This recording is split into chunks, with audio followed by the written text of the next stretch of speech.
সবাইকে জয় যিশু। প্রভু যীশু খ্রিস্টের শক্তিশালী নামে আমি আপনাদের সবাইকে হৃদয় দিয়ে স্বাগত জানাচ্ছি আমার এই চ্যানেল জীবন্ত ঈশ্বরের মণ্ডলীতে। আমি বিশ্বাস করি আপনারা যারা যারা নিয়মিত জীবন খাদ্য গ্রহণ করছেন, আপনাদের প্রত্যেকের হৃদয়ে ঈশ্বরের বাক্য কার্য করছে আর আপনারা বিশ্বাসে বলবান হচ্ছেন। আমেন। কমেন্টে যারা যারা প্রার্থনার নিবেদন দিচ্ছেন তাদের প্রার্থনাগুলো আমি অবশ্যই 23-3-25 রবিবার দিন প্রার্থনা সভাতে করব। আমি এটাই চাই, শুধুমাত্র বিশ্বাস করুন, তাহলে ঈশ্বরের মহিমা দেখবেন। আর যারা যারা মহিমা দেখবেন তারা কমেন্টে এসে আপনাদের সাক্ষ্যগুলো দেবেন, যাতে 10টা মানুষ জানতে পারে ঈশ্বর আপনার জীবনে কি কার্য করল। আসুন আমরা প্রার্থনা করি। প্রভু, তোমায় ধন্যবাদ দিই, তুমি আমাদের অন্ধকারের কর্তৃত্ব থেকে উদ্ধার করে আপন প্রেমভূমি পুত্রের রাজ্যে নিয়ে এসেছো। ব্যবস্থার সাপ থেকে মুক্ত করেছো, তোমার আলোয় আলোকিত করেছো, তোমার জ্যোতিস্বরূপ করেছো। প্রভু, তুমি আমাদের শক্তি দাও যেন তোমার বাক্যের নিগুড় তত্ত্ব সকল বুঝে আমরা গ্রাহ্য করতে পারি। যিশু নামে চাই, আমেন। আজকের বিষয় বলার আগে আমরা একটা ঘটনা দেখি। আমরা দেখি মথি 4 অধ্যায় 6-7 পদ। তুমি যদি ঈশ্বরের পুত্র হও তবে নিচে ঝাঁপ দিয়ে পড়ো, কেননা লেখা আছে, তিনি আপন দূতগণকে তোমার বিষয়ে আজ্ঞা দিবেন, আর তাহারা তোমাকে হস্তে করিয়া তুলিয়া লইবেন, পাছে তোমার চরণে প্রস্তরের আঘাত লাগে। যিশু তাহাকে কহিলেন, আবার লেখা আছে, তুমি আপন ঈশ্বর প্রভুর পরীক্ষা করিও না।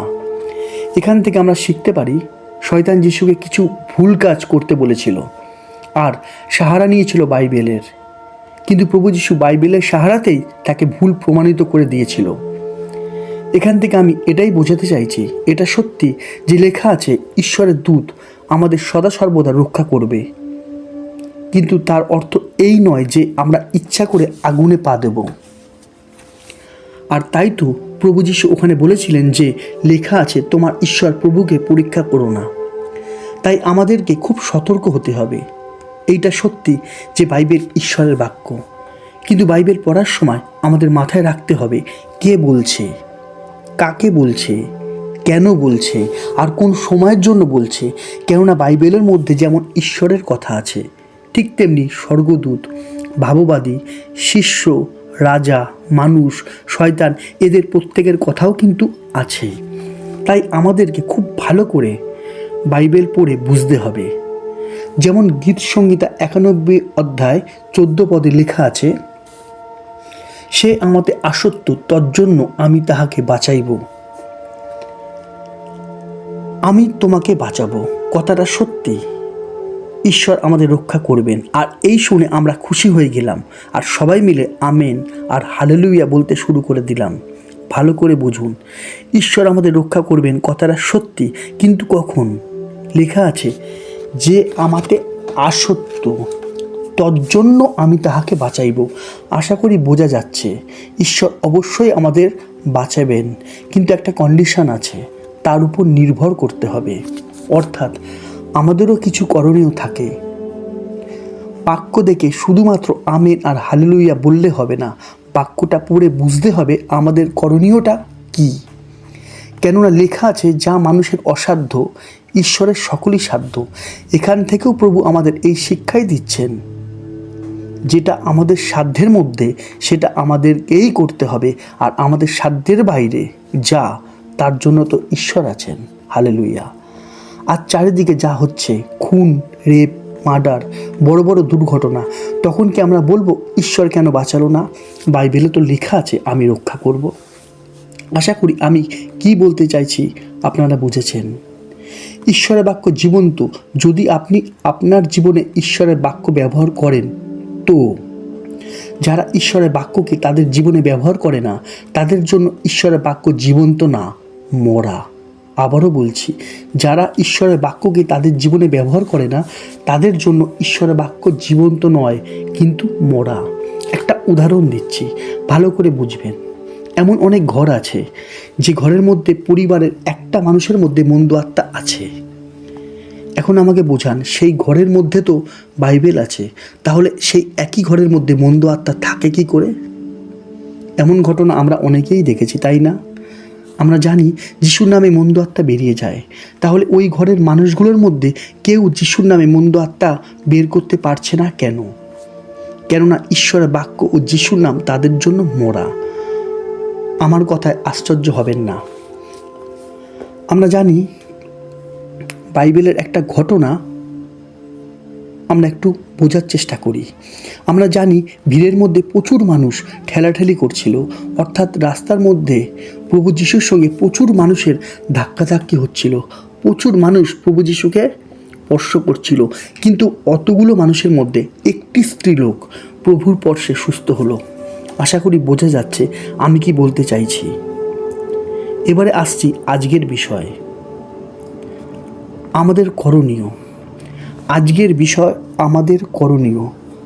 আমরা প্রত্যেকেই জানি আজকের দিনের অবস্থা। আজকের দিনে মানুষ না খেয়ে মরে না। আবারও বলছি, আজকের দিনে মানুষ না খেয়ে মরে না, কিন্তু খেয়ে মরে। কেননা এই জিভ থেকে বাজে ভাষা হোক বা খাওয়ার লোভ হোক, কেউ সেটা কন্ট্রোল করতে পারে না। সবাই যে ভুল তা নয়, কিন্তু বেশিরভাগ মানুষের ক্ষেত্রেই কন্ট্রোল নেই। আমরা দেখি যাকব 3 অধ্যায় 6, 7, 8 পদ। জিহ্বা ও অগ্নি, আমাদের অঙ্গসমূহের মধ্যে জিহ্বা অধর্মের জগৎ হইয়া রহিয়াছে, তা সমস্ত দেহ কলঙ্কিত করে ও প্রকৃতির চক্রকে প্রজ্বলিত করে এবং আপনি নরকাননে জ্বলিয়া ওঠে। কারণ পশুর ও পক্ষীর, সরীসৃপের ও সমুদ্রচর জন্তুর সমস্ত স্বভাবকে মানব স্বভাব দ্বারা দমন করিতে পারা যায় ও দমন করা গিয়াছে, কিন্তু জিহ্বাকে দমন করিতে কোনো মানুষের সাধ্য নাই। উহা অশান্ত মন্দ বিষয়, মৃত্যুজনক বিষে পরিপূর্ণ। আর এর জন্যই মানুষের জীবনে রোগ ব্যাধি আর সমস্যার সৃষ্টি হয়। আমরা দেখি গীতসংহিতা 90 অধ্যায় 10 পদ কী বলছে? আমাদের আয়ুর পরিমাপ 70 বৎসর, বলযুক্ত হলে 80 বছর হইতে পারে। অর্থাৎ আমাদের শরীরের যত্ন কিন্তু আমাদেরই হাতে আছে। আমরা প্রত্যেকেই জানি আমাদের প্রত্যেকের শারীরিক অসুস্থতা। আমরা জানি কোন কোন খাদ্য আমাদের জন্য বিষ, তবু আমরা সমস্ত কিছু জেনে বুঝেও সেই সব বিষাক্ত খাদ্যগুলো গ্রহণ করে অসুস্থ ও দুর্বল হই। অবশ্যই প্রভু আমাদের আরোগ্যকারী, কিন্তু তাই বলে কি আমরা আমাদের ভালোর জন্য যা করণীয় তা করব না? লেখা আছে মার্ক 9 অধ্যায় 43, 44, 45 পদ। তোমার হস্ত যদি তোমার বিঘ্ন জন্মায়, তবে তাহা কাটিয়া ফেলো। 2 হস্ত লইয়া নরকে, সেই অনির্বাণ অগ্নিতে যাওয়া অপেক্ষা বরং মূলা হইয়া জীবনে প্রবেশ করা তোমার ভালো। আর তোমার চরণ যদি তোমার বিঘ্ন জন্মায়, তবে তাহা কাটিয়া ফেলো। 2 চরণ লইয়া নরকে নিক্ষিপ্ত হওয়া অপেক্ষা বরং খোঁড়া হইয়া জীবনে প্রবেশ করা তোমার ভালো। এখান থেকে আমরা এটাই বুঝতে পারি, যা আমাদের জীবনে ক্ষতিকর তা আমাদের জীবন থেকে বাদ দিতে হবে। হতে পারে আমরা ডাক্তারের কাছ থেকে লুকাচ্ছি, কিন্তু বাক্য বলে ইব্রিয় 4 অধ্যায় 13 পদে, আর তাহার সাক্ষাতে কোনো সৃষ্ট বস্তু অপ্রকাশিত নয়, কিন্তু তাহার চক্ষু গোচরে সকলেই নগ্ন ও অনাবৃত রহিয়াছে, যাহার কাছে আমাদিওকে নিকাশ দিতে হইবে। আমি দেখেছি প্রচুর হাই প্রেশার আছে এমন মানুষকে, যে কখনো তার প্রয়োজনীয় খাদ্যগুলো খায়নি আর অপ্রয়োজনীয় খাদ্যগুলো বাদ দেয়নি। আমি দেখেছি সুগার রোগীকে মিষ্টি, ভাত, আলু খেতে, আর এদের প্রত্যেকের মুখে একই কথা, প্রার্থনা করে দিন না যেন সুস্থ হতে পারি।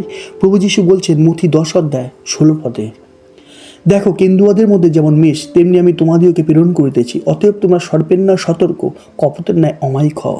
অর্থাৎ সব দিক দিয়ে আমাদের সতর্ক হতে হবে। ঈশ্বর যখন তার বাক্যের দ্বারা আমাদের সাথে কথা বলে, সেই সত্য বুঝতে আমাদের অনেক সময় লেগে যায়। হতেও তো পারে যখন আমি বুঝবো তখন আমার সব শেষ হয়ে গেছে। এটা সত্যি যখন একটা সময় আসবে তখন আমাদের আর কিছু করার সুযোগ থাকবে না। একটা মা তার ছেলের জন্য 50টা মানুষকে প্রার্থনার জন্য নিবেদন দিয়েছিল যে দাদা একটু প্রার্থনা করবেন, আমার ছেলের পরীক্ষা আছে, আমার ছেলে যেন ভালোভাবে পাশ করে যায়। অবশেষে সেই দিন এলো, ছেলেটার রেজাল্ট বেরোলো, ছেলেটা পাশ করতে পারেনি। এখান থেকে আমি এটাই বোঝাতে চাইছি, ছেলেটার মা যদি 50 বার প্রার্থনার কথা না বলে ছেলেটাকে 50 বার পড়তে বসার কথা বলতো, তাহলে ছেলেটা আজ পাশ করতো। আমাদের জীবনে এই রকম অনেক ঘটনাই ঘটে, আর আমরা ঈশ্বরকে দোষারোপ করি। মনে রাখবেন, ঈশ্বর তার বাক্যের দ্বারা আমাদেরকে সঠিক পথই দেখান, কিন্তু আমরা নিজেদের দোষে ভুল পথে চলে যাই। তাই তো লেখা আছে মতি 7:13-14 পদে, সংকীর্ণ দ্বার দিয়ে প্রবেশ করো, কেননা সর্বনাশে যাইবার দ্বার প্রশস্ত, পথ পরিসর, এবং অনেকেই তাহা দিয়া প্রবেশ করে। কেননা জীবনে যাইবার দ্বার সংকীর্ণ, পথ দুর্গম, এবং অল্প লোকেই তাহা পায়। অর্থাৎ বেশিরভাগ মানুষ ভুল পথে যাচ্ছে। প্রভুই বলছে, আমি না। এতক্ষণ আমরা যে বিষয়গুলো শুনলাম, সেই বিষয়গুলো আমরা প্রত্যেকেই নিজের চোখে দেখেছি, এখনও দেখছি, আর বুঝতে পারছি যে ভবিষ্যতেও দেখব। মন না মানলেও এটাই সত্যি, আমরা জানি।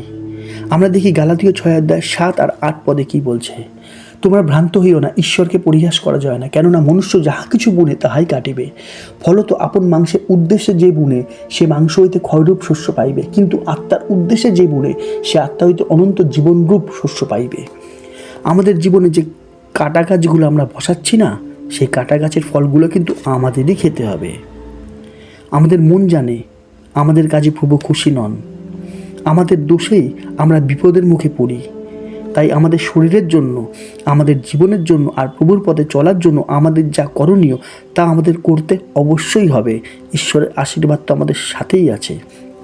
আশা করি বোঝা যাচ্ছে।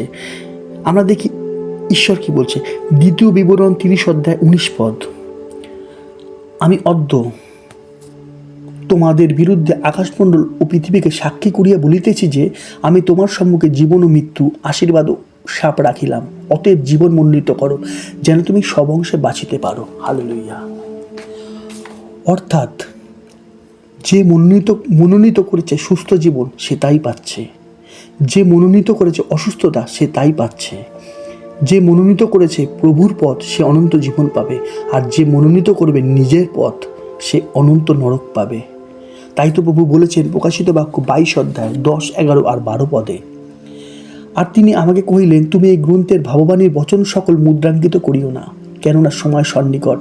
যে অধর্মচারী সে ইহার পরেও অধর্মচরণ করুক, এবং যে কলুষিত সে ইহার পরেও কলুষিত হোক, এবং যে ধার্মিক সে ইহার পরেও ধর্মাচরণ করুক, এবং যে পবিত্র সে ইহার পরেও পবিত্রকৃত হোক। দেখো আমি শীঘ্র আসিতেছি, এবং আমার দাতব্য পুরস্কার আমার সহবর্তী, যাহার যেমন কার্য তাহাকে তেমন ফল দিব। আশা করি বোঝা যাচ্ছে। এখানেই আমি প্রভুর শিক্ষা শেষ করছি। প্রভু তার জ্ঞান বুদ্ধিতে আপনাদের পরিপূর্ণ করুন। আমেন। আজ এতটাই। আবার দেখা হবে পরের ভিডিওতে জীবন্ত এক শিক্ষা নিয়ে। ততক্ষণ সবাইকে জয় যিশু, জয় যিশু, জয় যিশু।